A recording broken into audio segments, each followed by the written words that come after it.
Japan's ambassador to the UN, referring to the situation in Ukraine as a Ukraine crisis or a Ukraine war is misguided.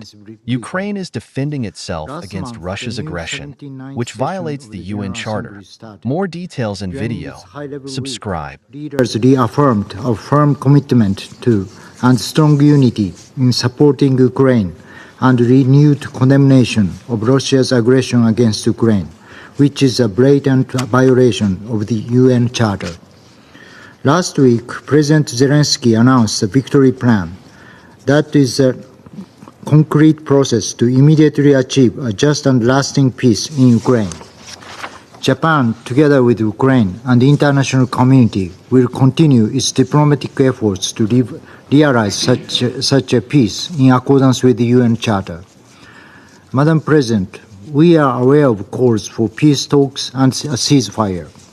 While the importance of such proposals cannot be doubted, any call for peace must also be based on the will of the Ukrainian people and in line with the purposes of principles of the UN Charter. This is a prerequisite for any country with a seat in this building and this chamber. In a clear-cut case of a war aggression like the one in Ukraine, pretending to be neutral is in fact supporting and appeasing the aggressor by rewarding its unlawful acts.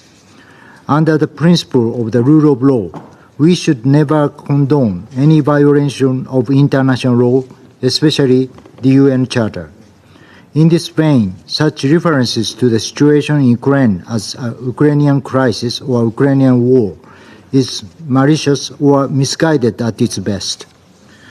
What Ukraine is doing now is defending itself. What is happening now is an aggression and a violation of UN Charter by Russia. Therefore, we must be also clear. Any call for peace, which deliberately or not, fails to mention the sovereignty and territorial integrity of Ukraine is not in accordance with the UN Charter. In a world where attempts to change the status quo by force were allowed and rewarded, no one could possibly think that they would not be affected.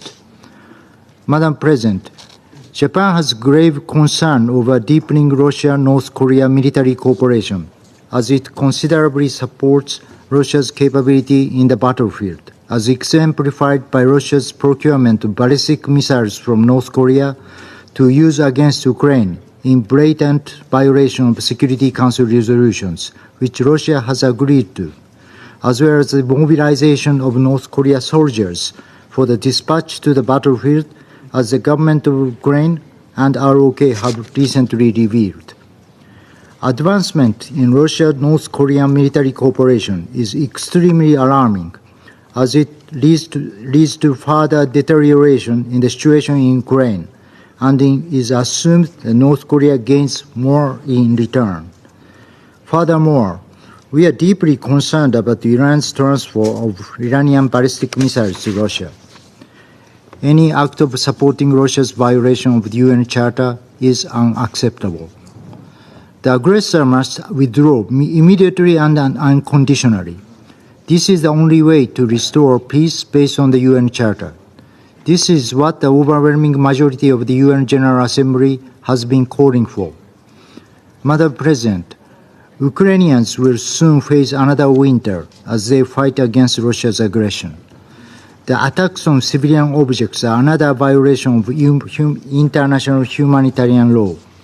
Once again, we would like to reiterate our strong solidarity with the people of Ukraine and fulfill our commitment to support the country. This should not only mean a short-term help, but also a long-term effort to rebuild people's lives and the country as a whole. We continue to provide our support with the public and private sectors working together by making use of everything available. Japan will stand with Ukraine so that peace and justice will prevail. I thank you.